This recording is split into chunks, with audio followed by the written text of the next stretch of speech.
ధన్యవాదాలు తెలియజేస్తూ కొన్ని నెలల క్రితం మనం చేసుకున్నటువంటి ఒక సమావేశంలో అందరూ కలిసి ఒక అంగీకారానికి వస్తాం, తద్వారా ఈ సమస్యకు పరిష్కారం తీసుకొస్తాం అనేటువంటి మాటను చెప్పుకుని మనం ఈ సమావేశం నుంచి బయటకు వెళ్ళడం జరిగింది.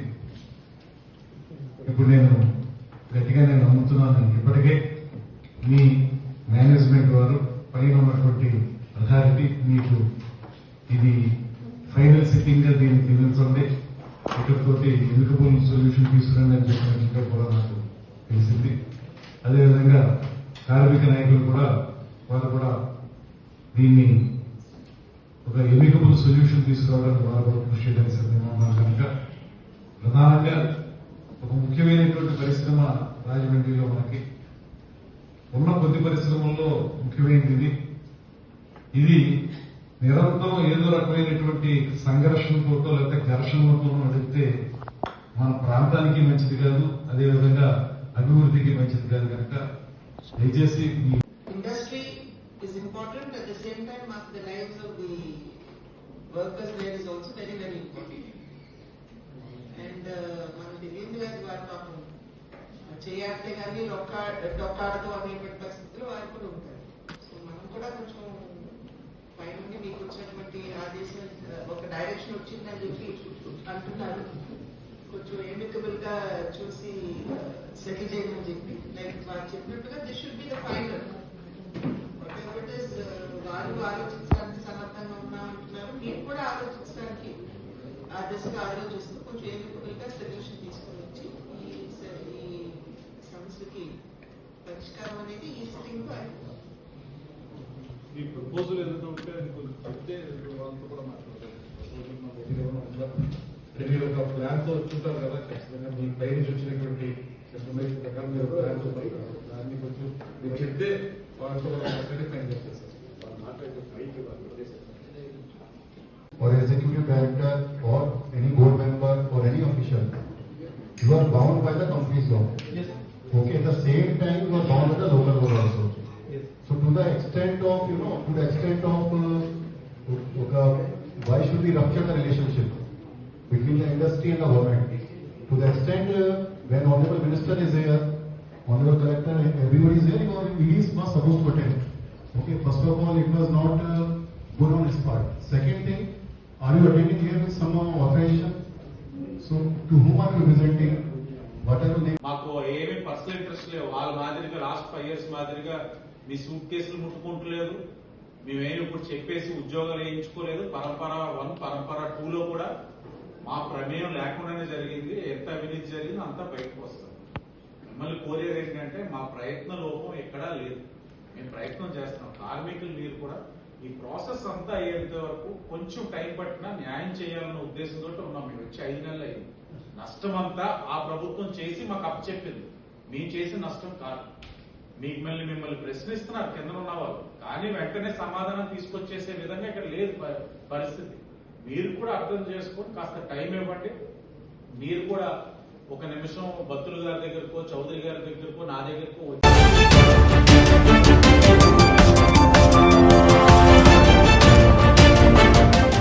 వన్ నేషన్ వన్ ఎలక్షన్ అనేది జమిలీ ఎన్నికలకి సంబంధించి బిల్లు ప్రవేశపెట్టడం జరిగింది. అఫ్కోర్స్ దాని మీద జేపీసీ కాన్స్టిట్యూట్ చేశారు. జేపీసీలో రాజ్యసభ సభ్యులు, లోక్సభ సభ్యులు ఉంటారు.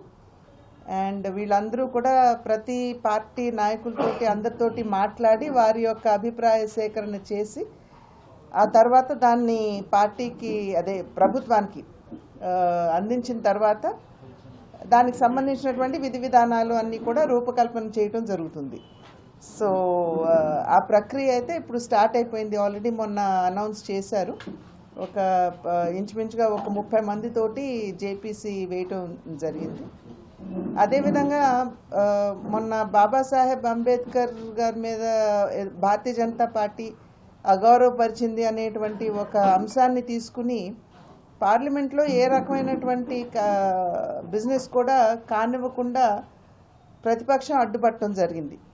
ఇవాళ మీ అందరికీ కూడా మీ మాధ్యమంగా ప్రజలందరికీ కూడా తెలియజేసేటువంటి విషయం, బాబాసాహెబ్ అంబేద్కర్ గారిని అమితంగా గౌరవించేటువంటి పార్టీ భారతీయ జనతా పార్టీ. అనేక సందర్భాల్లో నరేంద్ర మోడీ గారు కూడా చెప్పారు, నేను ఈ స్థాయికి ఎదగగలిగాను అని అంటే అది బాబాసాహెబ్ అంబేద్కర్ గారు పెట్టినటువంటి రిజర్వేషన్ల వల్లనే నేను ఇవాళ ఈ స్థాయికి ఎదగగలిగానని చెప్పి వారు కూడా స్వయంగా చెప్పడం జరిగింది. ఎన్నికల సందర్భంలో ఒక దుష్ప్రచారం చేశారు. భారతీయ జనతా పార్టీ అదేవిధంగా ఎన్డీఏ కూటమి అధికారంలోకి వస్తే రాజ్యాంగాన్ని ఎత్తివేస్తారు అనేటువంటి అంశాన్ని చాలా గట్టిగా ప్రచారం చేయడం జరిగింది. ఇవాళ మనం చూసినట్లయితే రాజ్యాంగాన్ని మార్చే అధికారం ఏ ఒక్క పార్టీకో ఒక్క వ్యక్తికో లేదు. పార్లమెంట్లో అందరూ ఒప్పుకున్న తర్వాతే ఏదైనా అమెండ్మెంట్స్ చేయాలన్నా ఏదైనా కానీ మనం చేసుకోవచ్చు. నిజంగా చూడాలంటే రాజ్యాంగానికి 106 అమెండ్మెంట్స్ జరిగాయి, అంటే మార్పులు చేర్పులు జరిగాయి. చాలా వరకు కూడా యూపీఏ ప్రతిపక్ష పార్టీ అధికారంలో ఉన్నటువంటి సందర్భంలోనే అనేక సందర్భాలు దగ్గర 90 పైచిలుకు సార్లు వారు అధికారంలో ఉన్నప్పుడే రాజ్యాంగానికి మార్పులు చేయటం జరిగింది. వారు చేసినటువంటి మార్పులు కనుక మనం చూసినట్లయితే ఎమర్జెన్సీని ప్రవేశపెట్టడానికి లేదా ప్రజాస్వామ్యంగా ఎన్నుకోబడినటువంటి ప్రభుత్వాల్ని కూల్చడానికి ఆ రకమైనటువంటి అంశాలు తీసుకుని, అంటే స్వలాభం ఉన్నది అని అనుకుంటేనే రాజ్యాంగ సవరణ చేయడం జరిగింది. కానీ భారతీయ జనతా పార్టీ అధికారంలో ఉన్నన్ని పర్యాయాలు ఏవైతే అమెండ్మెంట్స్ జరిగాయో వాటి మీద కనుక ఒక్కసారి మనం దృష్టి కేంద్రీకరించినట్లయితే బీసీ కమిషన్కి నిన్న మొన్నటి వరకు రాజ్యాంగ హోదా లేదు, కానీ ఇవాళ దానికి కాన్స్టిట్యూషనల్ లీగాలిటీ ఇవాళ ఎన్డీఏ కూటమి కల్పించింది. అదేవిధంగా నిన్న మొన్న ప్రవేశపెట్టినటువంటి నారీ శక్తి వందన్ అధినియం, అంటే 33% రిజర్వేషన్లు మహిళలకి కల్పిస్తూ ఏదైతే ఉందో అమెండ్మెంట్స్ చేయటం జరిగింది. కనుక భారతీయ జనతా పార్టీ నాయకత్వంలో ఉన్నటువంటి ఎన్డీఏ ప్రభుత్వం ఏవైతే అమెండ్మెంట్స్ చేసిందో అది దేశంలో ఉన్నటువంటి పౌరులకి అదేవిధంగా కొన్ని వర్గాలకి న్యాయం చేయాలి అనేటువంటి భావనతోటి చేసినటువంటి సవరణలే కానీ ఇంతకు ముందు చేసినట్లు వాళ్ళకి ఉపయోగపడేటువంటి సవరణలు ఎప్పుడు కూడా ఎన్డీఏ ప్రభుత్వం చేయలేదు. ఇది ప్రజలు ప్రధానంగా గుర్తించవలసినటువంటి విషయం. కనుక ఇవాళ ఎన్డీఏ భారతీయ జనతా పార్టీ నాయకత్వంలో ఉన్న ఎన్డీఏ ప్రభుత్వం రాజ్యాంగాన్ని మార్చి వేస్తుంది అనేటువంటి తర్కం ఏదైతే వారు తీసుకొస్తున్నారో ఇది సంపూర్ణంగా నిరాధారమైంది. అటువంటి ఆలోచన అసలు ఎన్డీఏ ప్రభుత్వానికి లేదు, భారతీయ జనతా పార్టీకి అంతకన్నా లేదు అని చెప్పి తెలియజేస్తున్నారు. అదేవిధంగా బాబాసాహెబ్ అంబేద్కర్ గారిని అమితంగా గౌరవించే పార్టీ భారతీయ జనతా పార్టీ అని నేను ఇందాక చెప్పాను. బాబాసాహెబ్ అంబేద్కర్ మా నాయకుడు అని చెప్పి అనేక సందర్భాల్లో కాంగ్రెస్ పార్టీ చెప్పుకున్నారు. కానీ వారికి భారత రత్న ఎందుకు ఇవ్వలేదు అని చెప్పి మేము ప్రశ్నించాం. వారే ఈ 75 సంవత్సరాల స్వాతంత్రానంతరం చూసినట్లయితే 75 సంవత్సరాలు 65 సంవత్సరాలు వాళ్ళే అధికారంలో ఉన్నారు. కానీ వాళ్ళు బాబాసాహెబ్ అంబేద్కర్ గారికి ఎప్పుడు భారత రత్న ఇవ్వాలి అన్న ఆలోచన కూడా వారికి రాలేదు. అది వాజ్పేయి గారు హయాంలో వారికి భారత రత్న ఇచ్చినటువంటి విషయాన్ని ఇక్కడ ప్రజలందరూ కూడా గమనించాలి. అదేవిధంగా వారి జీవితంతో ముడిపడినటువంటి 5 ప్రాంతాలు, వారు జన్మించిన ఇల్లు, అదేవిధంగా వారు విద్య అభ్యసించినటువంటి ఇల్లు, వారు మినిస్టర్గా బాధ్యతలు స్వీకరించిన తర్వాత వారు ఉన్నటువంటి గృహం, అదేవిధంగా వారు నిర్మాణం పొందినటువంటి ఆ ఇల్లు, చివరికి లండన్లో వారు లాయర్గా విద్యను అభ్యసించినటువంటి ఇంటిని కూడా కొనుగోలు చేసి ఈ 5 కూడా పంచతీర్థాలుగా నామకరణం చేసి వాటిని అభివృద్ధి చేసింది కూడా భారతీయ జనతా పార్టీ నాయకత్వంలో ఉన్న ఎన్డీఏ ప్రభుత్వమే. అందులోనూ అనేక సందర్భాల్లో నేను ఇందాక చెప్పాను, నరేంద్ర మోడీ గారు స్వయంగా చెప్పినటువంటి విషయం, నేను ఈ స్థాయికి వచ్చానంటే వారు ఇచ్చినటువంటి రిజర్వేషన్ మాధ్యమంగానే నేను వచ్చానని చెప్పి వారు కూడా చెప్పడం జరిగింది. వారిలాగా ఇప్పుడు కాంగ్రెస్ పార్టీ లాగా రాజ్యాంగాన్ని జేబులో పెట్టుకుని ఎప్పుడు కూడా భారతీయ జనతా పార్టీ ఆ రకంగా వ్యవహరించలేదు. రాజ్యాంగాన్ని ఎప్పుడు శిరస్సు వంచి రాజ్యాంగానికి నమస్కరించిన తర్వాతే ముందుకు వెళ్ళినటువంటి పార్టీ భారతీయ జనతా పార్టీ. కనుక రాజ్యాంగాన్ని కానీ అదేవిధంగా బాబాసాహెబ్ అంబేద్కర్ గారిని అగౌరవపరచడం అనేది భారతీయ జనతా పార్టీ ఎప్పుడు చేయదు. మరి మీరు చరిత్ర కనుక తిరిగి చూసుకున్నట్లయితే బాబాసాహెబ్ అంబేద్కర్ గారిని ఘోరాతి ఘోరంగా అవమానపరిచింది ఎవరు అని కూడా మనం ఇక్కడ ఒక్కసారి స్మరించుకోవాలి, గుర్తు తెచ్చుకోవాలి. బాబాసాహెబ్ అంబేద్కర్ గారిని 2 పర్యాయాలు వారు ఎలక్షన్స్లో కంటెస్ట్ చేసినా కూడా వారికి అపోజిషన్ క్యాండిడేట్ని నిలబెట్టి కావాలని బాబాసాహెబ్ అంబేద్కర్ గారిని ఓడించినటువంటి చరిత్ర కాంగ్రెస్ పార్టీకి ఉన్నది. వారు హిందూ కోడ్ బిల్ ఎప్పుడైతే ప్రవేశపెట్టాలి అని చెప్పారో ముందు నెహ్రూ గారు ఒప్పుకున్నా ఆ తర్వాత దాన్ని ప్రవేశపెట్టకుండా దాటేశారు. ప్రశ్నిస్తే వారు ఒప్పుకోలేదు. నెహ్రూ గారు ఒప్పుకోకపోయినప్పుడు దాన్ని వెంటనే బాబాసాహెబ్ అంబేద్కర్ గారు తన రాజీనామా ఇచ్చి వారు రిజైన్ చేసేశారు పార్లమెంట్ నుండి. ఆ తర్వాత వచ్చినటువంటి ఎన్నికల్లో నేను చెప్పినటువంటి ఆ 2 ఎన్నికల్లో కూడా బాబాసాహెబ్ అంబేద్కర్ గారిని కాంగ్రెస్ పార్టీ గెలవనివ్వలేదు, వారిని పార్లమెంట్లోకి రానివ్వలేదు. అదేవిధంగా వారు రాజీనామా చేసిన అనంతరం వారు నేను ప్రసంగించి పార్లమెంట్ నుండి బయటకు వెళ్తానంటే కూడా వారికి ప్రసంగించకుండా అడ్డుకున్నటువంటి పార్టీ కాంగ్రెస్ పార్టీ.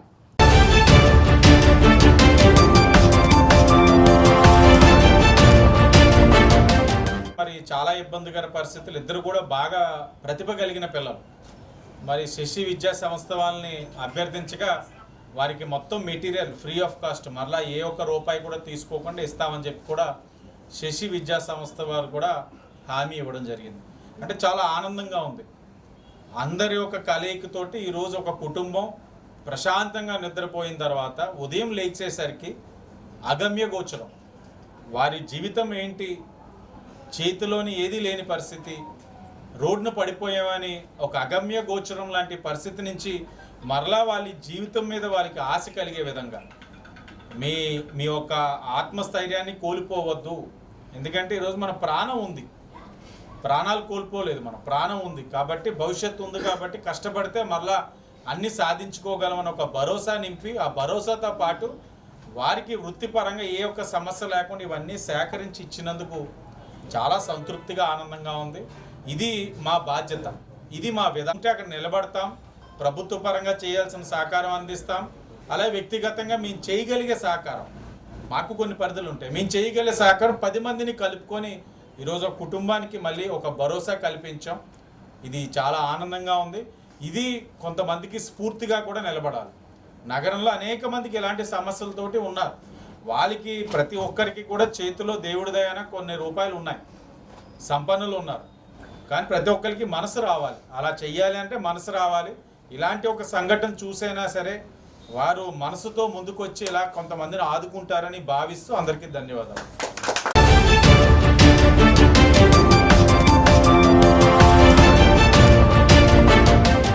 సుప్రీంకోర్టు వారి ఆదేశాల ప్రకారం గౌరవ హైకోర్టు వారు మాకు డిఫరెంట్లీ ఏబుల్డ్ పర్సన్స్ అంటే డెఫ్ అండ్ డమ్ కానివ్వండి, బ్లైండ్ కానివ్వండి, ఫిజికల్ డిజబిలిటీస్ ఉన్న వాళ్ళు కానివ్వండి, వాళ్ళ స్కూల్స్ ఆర్గనైజ్ చేసే ఇన్స్టిట్యూషన్స్కి అన్నిటికీ కూడా వెళ్ళి వాళ్ళకి కావాల్సిన అవసరాలు, అలాగే వాళ్ళకి ఏమైనా సర్జరీస్ అవసరాలు ఉన్నాయా, నెక్స్ట్ వాళ్ళకి ఎక్విప్మెంట్స్ లాంటివి కానీ ఇన్ఫ్రాస్ట్రక్చర్ లాంటివి కానీ ఇవ్వాల్సిన ఉన్నాయా, వాళ్ళకి కూడా రాజ్యాంగం ప్రకారం బెటర్గా మనము సొసైటీలో ప్లేస్ ఉంచి వాళ్ళ నీడ్స్ కూడా తీర్చాలనే ఉద్దేశంతో హానరబుల్ హైకోర్టు ద్వారా హానరబుల్ చీఫ్ జస్టిస్ గారు మాకు ఇన్స్ట్రక్షన్స్ ఇవ్వడం జరిగింది. దానిలో భాగంగానే district legal services authority Rajamahendravaram నుండి కూడా మేము కొన్ని స్కూల్స్ని ఆల్ ఓవర్, అంటే జ్యుడిషియల్ డిస్ట్రిక్ట్స్ మాకు ఇంకా బైఫర్కేట్ కాలేదు కాబట్టి కాకినాడ, కోనసీమ, అల్లూరు సీతారామరాజు, ఈస్ట్ గోదావరి జిల్లా 4 జిల్లాల్లో కూడా మొత్తం ఉన్న ఇలాంటి స్కూల్స్ అన్నింటినీ కూడా ఐడెంటిఫై చేసి different judicial officers, secretary, DLSC మేమందరం కూడా విజిట్ చేసి వాళ్ళకి కావాల్సిన నీడ్స్ని ప్లస్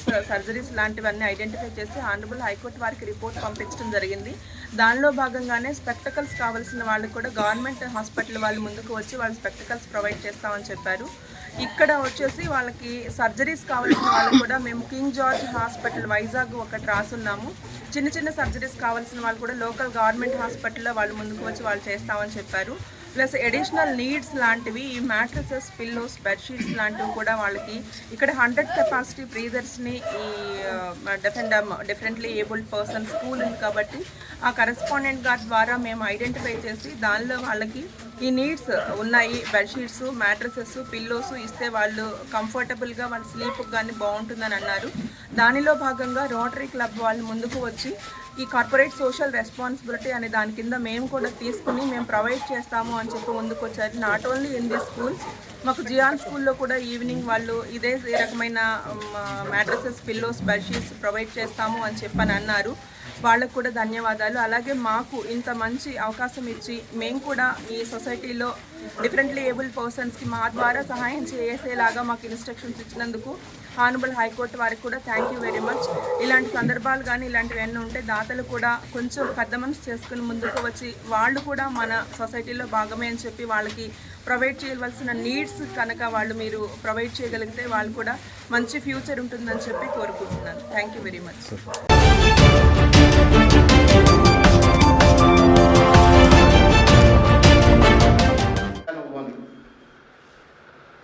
మరి ఆయన స్వీకరిస్తున్నారు లేదో నాకు తెలియదు, కానీ దీనికి ఎలక్షన్ కమిషన్ కూడా అవసరం లేదు. 2000 బ్యాలెట్ పేపర్లతో నువ్వు నేను మన 23వ వార్డులోకి వెళ్దాం, అప్పుడు అర్థమైపోతుంది నీ పరిస్థితి ఏంటో. అలాగే డేట్ నువ్వు నిర్ణయించినా పర్లేదు, లేకపోతే ఎప్పుడు నువ్వు చెప్పినా పర్లేదు, లేకపోతే మేము చెప్పమన్నా మేము రెడీగానే ఉన్నాం. మాట్లాడితే ఇసుక కొండలు అంటావు, బ్రాందీ షాపులు అంటావు. ఒక 7 లారీలు కలెక్టర్ గారు సీజ్ చేసి ఉన్నారు. ఇంచుమించు దానికి ₹1,00,000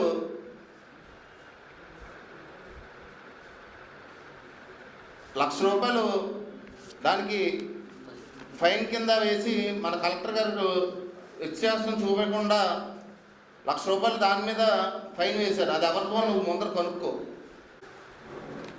అన్నీ తెలుసుండి దొంగవై నువ్వు ఉండి అందరినీ దొంగ దొంగ అని అంటావు.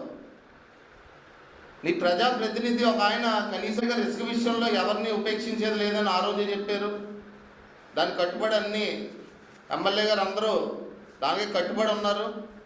అంతే స్ట్రిక్ట్గా అందరూ ఇదిగో ఉన్నారని తెలియజేస్తున్నాం. నీ స్వలాభం కోసం ఆ రోజు చిట్లు విషయమే అయితే కానీ వ్యాపారస్తుల జోలికి వచ్చి ఆ రోజు ఆదిరెడ్డి అప్పారావు గారిని, ఆదిరెడ్డి వాసు గారిని అరెస్ట్ చేయించావు. వాళ్ళకి కొంచెం ఏదో ఆ రోజు సూపరింటెండెంట్ గారు కూడా వాళ్ళకి ఏదో కొంచెం ఇచ్చేస్తున్నారని కూడా ఆయన కూడా సస్పెండ్ చేయించావు. అంటే నువ్వేంటంటే నువ్వు ఎక్కడ ఓడిపోతావు, వీళ్ళు ఇబ్బంది పెడితే వాళ్ళు వెనక్కి తప్పుతారని ఆ రోజుల్లో నువ్వు చేసిన పనులన్నీ గుర్తెచ్చుకో. నేను అక్కడ ఉన్నాను ఆ రోజు నీదేనే. నువ్వు ఏ పనులు చేసావు నాకు తెలుసు అవన్నీ. నువ్వేదో నాకు చైర్మన్ పదవి ఇచ్చేసానని చెప్తున్నావు. మా నాన్నగారు కార్పొరేటర్ కింద నగ్గారు ఆ వార్డులో. అలాగే ఆ రోజు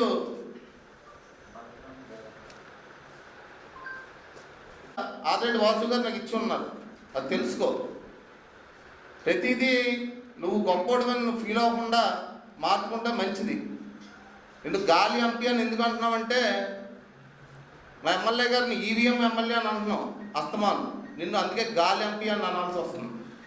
ఇవన్నీ పద్ధతి మార్చుకుంటే నువ్వు బాగుంటుంది. లేకపోతే ఇంకా నీకు రాజమండ్రిలో కూడా తిరిగే ఛాన్స్ కూడా మేము అందరం కలిసి ఇవ్వమని చెప్తున్నాం. అది ప్లీజ్ గాలి ఎంపీ. నువ్వు కార్పొరేటర్ కూడా సరిపోవని అందుకే కదా నేను చెప్తున్నాను. గాలి ఎంపీ అని ఎందుకు అంటున్నా అంటే గాల్లో నక్కిన వాళ్ళని గాలి ఎంపీ అని అంటారు. అందుకే నేను చెప్తున్నాను. నీ స్థాయి కార్పొరేటర్ స్థాయి కూడా లేదు, నువ్వు ఎక్కువ ఊహించేసుకున్నావు. అందుకే నేను నా మీద పోటీ చేయమని చెప్తున్నాను అన్నమాట.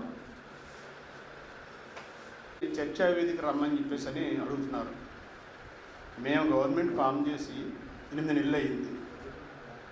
మీరు ఏం చేశారో, మీరు ఇంత దారుణానికి ఒడిగట్టారో ప్రజలందరూ అబ్జర్వ్ చేసి మా ఆదిరెడ్డి శ్రీనివాస్ గారికి 74,000 మెజార్టీని కట్టబెట్టారు రాజమండ్రి వాసులు.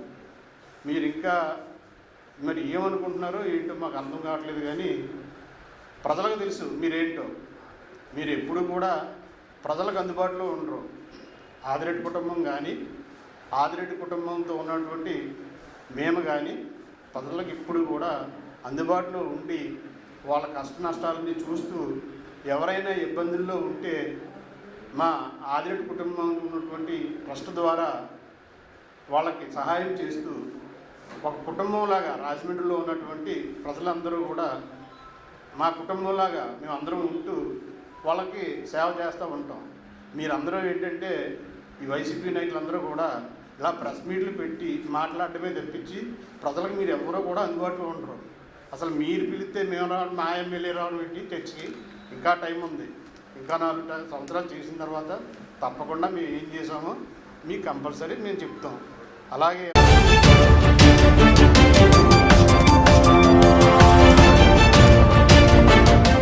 కావలసినటువంటి ముడి సరుకులు దొరక్క మాకు తమిళనాడు నుండి గ్రాఫైట్ వస్తుందండి. అదేమో మేము ఆన్లైన్లో కొనుక్కోవాల్సిన పరిస్థితి వచ్చింది. గవర్నమెంట్ తరఫునే అది మాకు 2 టన్నులు, ఒక 600 టన్నులు ప్రతి సంవత్సరం వచ్చేటట్టు ఏర్పాటు చేసి మాకు కొద్దిగా భూములు ఇచ్చి మా ఇండస్ట్రీస్ అన్నీ ఒక చోట చేస్తాయి. ఇటు కార్మికులకు కానీ ఇటు సాంకేతికంగా కానీ గవర్నమెంట్ మాకు అన్ని రకాలుగా ఇన్ని సంవత్సరాలైనా మాకు ఎక్కడా కూడా ఏ రకమైనటువంటి గవర్నమెంట్ వారు స్థలం కానీ ఏమీ కేటాయించలేదు. మేము ఎప్పుడు వాళ్ళు డిమాండ్ చేసి అడగలేదు.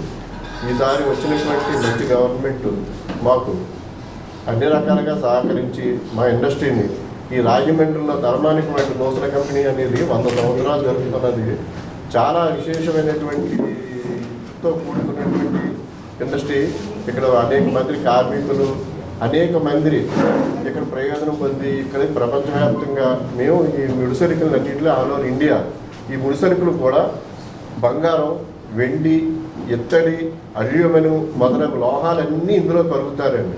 ముఖ్యంగా బంగారం ఇందులో ఎందుకు కలుగుతారంటే బంగారం మంచి రంగు వస్తుందండి. మాకు ఇంగ్లీష్ మోసరం కూడా చాలా పోటీ ఇస్తున్నాయి. అయినా సరే ఇల్లు ఒడిదుడుకులు మేము తట్టుకొని ఈ రోజుని ఈ ఇండస్ట్రీని నడుపుతున్నాము. మాకు ఈ 100 సంవత్సరాలు మా పెద్దలు పూర్వీకులు మాకు ఇచ్చినటువంటి గైడ్లైన్స్లోనైతే వాళ్ళ కష్టాలైతే అయితే ఇవాళ మేము ఈ ఇండస్ట్రీని ఈ స్థాయికి తీసుకురావడం జరిగింది. మీరు మాకు అందరూ గ్రహించి మా కష్టాలు కొద్దిగా గవర్నమెంట్ వారికి మా తరఫున మీరు తెలియజేస్తే మాకు చాలా ఉపయోగంగా ఉంటుంది. పారిశ్రామికంగా అభివృద్ధి చెందితేనే మన రాష్ట్రం కానీ ప్రభుత్వాలు కానీ రానున్న దేశంలో కానీ అభివృద్ధి చెందడానికి అవకాశం ఉంటుంది. కాబట్టి అనేక మంది డైరెక్ట్ ఆర్ ఇండైరెక్ట్లీ ప్రత్యక్షంగా పరోక్షంగా అనేక కుటుంబాలు ఈ ఇండస్ట్రీ మీద ఆధారపడి ఉన్నాయి. అది కూడా మీరు గమనించాలి. ప్రభుత్వాన్ని మీకు కోరింది ఏంటంటే స్లాబ్ రేట్ ఏదైతే 18% ఉందో జిఎస్టీ దాన్ని 12%గా తగ్గించి వేయాలని, అలాగే టెక్నికల్ అడ్వైజర్ ఒకరిని నియమించాలని. ఎందుకంటే ఇప్పుడు కూడా ఎప్పుడో పూర్వకాలం పద్ధతిలోనే పనులు నడుస్తూ ఉన్నాయి. ఆ రకంగా కాకుండా టెక్నికల్ అడ్వైజర్ నియమించాలని. ఏదైతే స్వల్పంగా మేము కోరినటువంటి చాలా అతి తక్కువ చిన్న చిన్న అవసరాలను కోరాం. ప్రతి ఒక్కరికి మెమోరాండం ఇచ్చింది ఏంటంటే అతి తక్కువ ఇండస్ట్రీ గల ఈ 40 యూనిట్స్లో కొంతమందికి సొంత ఫ్యాక్టరీలు ఉన్నాయి, ఒక 20%.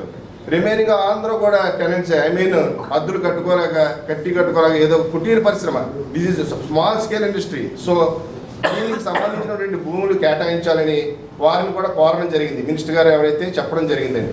అలాగే ఇక మీదట జరగబోయే ఈ 100 సంవత్సరాలు పూర్తి చేసుకుని ముందుకు ఇంకా ప్రగతి పదంలో నడపాలంటే, మెరుగైన పద్ధతిలో తీసుకెళ్ళాలి అంటే పక్క రాష్ట్రమైనటువంటి తమిళనాడులో మనకి మైనింగ్ ఉంది. అక్కడి నుంచి ఒక గ్రాఫైట్ వస్తుంది. ఆ గ్రాఫైట్లో ప్రతి సంవత్సరం కూడా టెండర్లో పాల్గొనడం ఒక ఆనవాయితీ.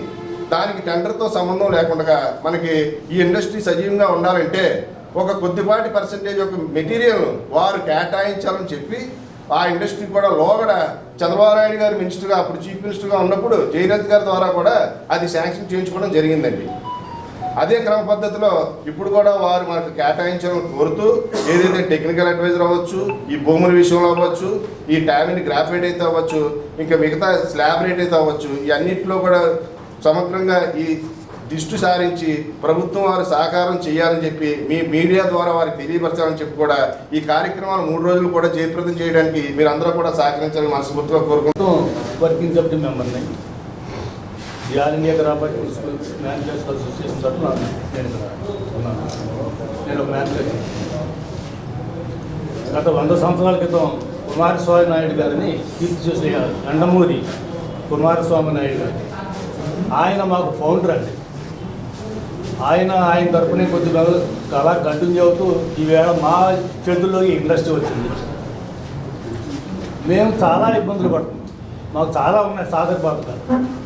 ఈవేళ ఇండస్ట్రీకి అతి చిన్న మెంబర్స్, మీరు తాటేలు పాకలో చేస్తున్న వాళ్ళు కూడా ఉన్నారు ఈ యుగంలో, ఈ శతాబ్దంలో. ఇంకా తాటేలు పాకల్లో చేస్తున్న వాళ్ళు ఉన్నారు, చిన్న చిన్న రేకుల షెడ్లు అది తీసుకుని చేస్తూ ఉన్నారు. అంటే 100 సంవత్సరాల చరిత్ర ఉన్న ఈ ఇండస్ట్రీ ఇంకా బాల్యావస్థలోనే ఉంది. అది మాకు అదేంటంటే మాకు గవర్నమెంట్ నుంచి ఏ విధమైన సహకారం లేదు. మా వాళ్ళు, మా ముందు తరం వాళ్ళు ఏదో కొంత టెక్నికల్గా వాళ్ళ ఓన్ నాలెడ్జ్తో గవర్నమెంట్ ఇచ్చిన సహకారం దాన్ని కొంచెం డెవలప్ చేసి మా ముందుకు పంపించారు. మేము దాన్ని కంటిన్యూ చేస్తున్నాం. ఈవేళ మాకు ఏదైనా మెటీరియల్ కావాలంటే మేము చాలా కష్టపడి ఇక్కడ పక్కన మన తమిళనాడు రాష్ట్రంతో గ్రాఫైట్ ఉంది కానీ టెండర్, ఆ టెండర్ కూడా గతంలో ఎలా ఉందంటే సీక్రెట్ టెండర్. మీరు ఎక్కువ హైయెస్ట్ చేసినప్పుడు 10 రూపాయలు మీకే ఇచ్చేవాడు, అలా వచ్చేది టెండర్. మేమేం చేసేవాళ్ళంటే అది మా అవసరం నిమిత్తం మేము ఎక్కువ కోట్ చేసేవాడు. మా కన్జ్యూమర్స్ కన్నా ట్రేడర్స్ ఉన్నారు, వాళ్ళకన్నా మాకు అవసరం కాబట్టి ఇన్కేస్ టెండర్ మాకు రాకపోతే ఎంత ఎక్కువ పెట్టుకోనాలో కూడా మాకు తెలిసేది కాదు. అందుకని మేమే కేజీకి ₹1, ₹2 అయితే అయిందిలే అని ఎక్కువ పెట్టుకునేవాడు. ఈవేళ అదేం కాదు, తక్కువ టెండర్ పాల్గొన్నా ఎక్కువ టెండర్ వచ్చిన వాడు గ్యారంటీ అని ఏం లేదు. మళ్ళీ ఓపెన్ టెండర్, రోడ్డు మీద ఏలం పాటేసినట్టే. ఈ టెండర్లో ఎవరైతే ఉన్నారో 4-5 వాళ్ళు ఓపెన్ టెండర్, రోడ్డు మీద ఏలం పాటేసినట్టే అండి. మేము ఎంతవరకు వెళ్ళగలం అలాగా? మా స్థోమత ఏంటి? ఇది మా అతి చిన్న ఇండస్ట్రీస్. ఆ టెండర్లో మేము పాల్గొలేము. దాంట్లో హైయెస్ట్ ఎక్కువ బాగా పెట్టుబడి పెట్టేవాళ్ళు, ట్రేడింగ్ చేసేవాళ్ళు ఉన్నారు. అందుకని వాళ్ళతో మేము కాంపిటీషన్లో మేము వెళ్ళలేము. మాకు కావాలి, ఎంత కావాలి? సంవత్సరానికి ఒక 600 కమిషన్.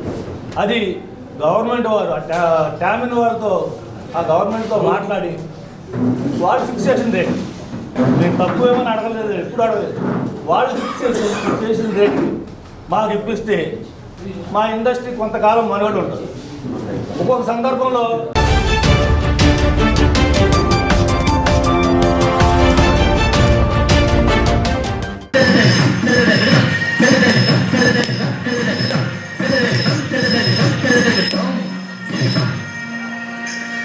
Yeah.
ఇంతటికి ఈనాటి కార్యక్రమంలో నవజనార్దన పారిజాతం ముఖ్యాంశాన్ని మన నవజనార్దన పారిజాతం అనే ఈ నృత్య విభావరి అన్నది సుమారుగా 700 సంవత్సరాల క్రితం నుంచి మన ఈస్ట్ గోదావరి డిస్ట్రిక్ట్ నందే నవజనార్దన స్వామి ఆలయములందు దేవదాసీలు ఈ నాట్యాన్ని ప్రదర్శించేవారు.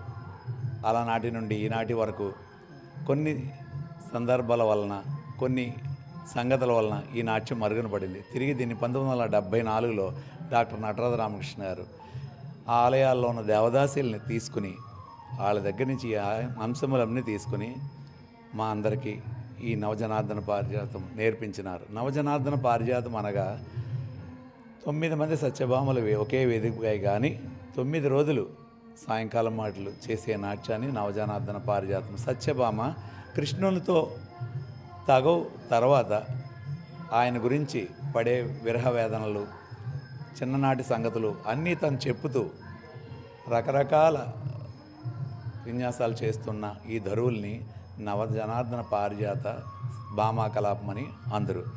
ఇందు ఈ రోజున కళాప్రియ నృత్య కళాక్షేత్రం నుంచి ఆచరణ చంద్రశేఖర్, అలాగే వత్సలేంద్ర, అభిమానిక,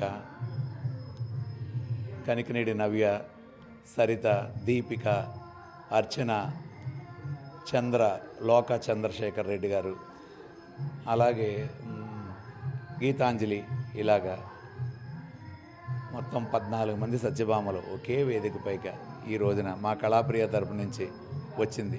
అందువలన ఈ నాట్యాన్ని తిరిగి మన రాజమహేంద్రంకే కాదు మొత్తం యావత్ ప్రపంచానికి అందించాలని మా ఆశయంతో ఈ కళాప్రియ నృత్య కళాక్షేత్రం ఈ నాట్యాన్ని మీ ముందు ప్రదర్శించింది.